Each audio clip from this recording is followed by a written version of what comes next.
Hi, I'm Rick Knockfee here to talk about the new Inspire 1394 recording system. The Inspire 1394 is a FireWire recording device which is made up of three different components.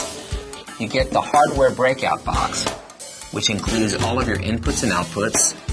You get the software control panel, which allows you to control all of the physical inputs and outputs. And lastly, a whole collection of recording software, loop building software, samples, and plugins. All of this turning your computer into a full-fledged recording studio. So let's take a look at the breakout box. On the front panel of the Inspire, you'll find inputs 1 and 2.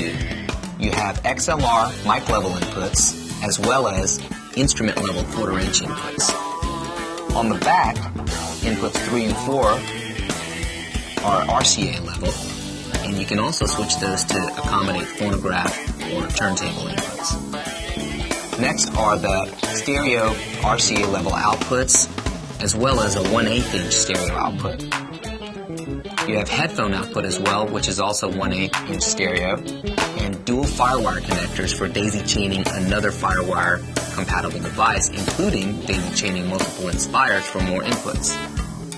Lastly, the power switch, which of course powers the Inspire. You can also get power for the Inspire from a standard 6-pin FireWire cable.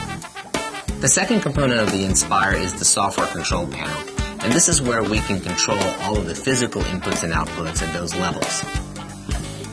Right here we have the gain level of inputs 1 and 2.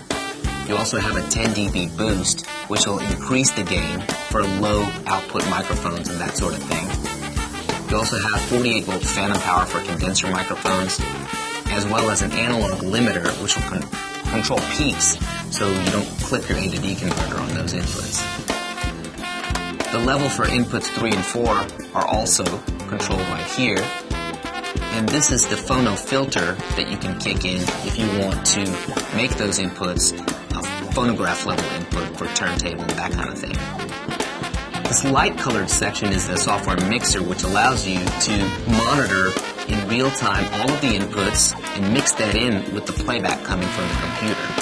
You also have your speaker output level as well as your headphone output level, and you have a mute for your speaker output level as well. After that, you also have control over the sample rate and latency, and you can change those, and it also is reflected in whatever host recording software you're using. And finally, we have the load save function, and this is the coolest part. What it allows you to do basically is take a snapshot of all of the settings of the control panel and come back at a later time and recall those settings. So for example, if I need to recut a vocal that I did 3 weeks ago, I can load those settings in, the original level, phantom power, any of the parameters, and it'll come back identically like I did 3 weeks ago. And those are the basic components you get with the Inspire 1394. You get the hardware box, the software control panel to control all of the inputs and outputs, and a whole plethora of recording software, loop building software, samples, and plugins. Basically everything that you need to turn your computer into a full-blown recording studio.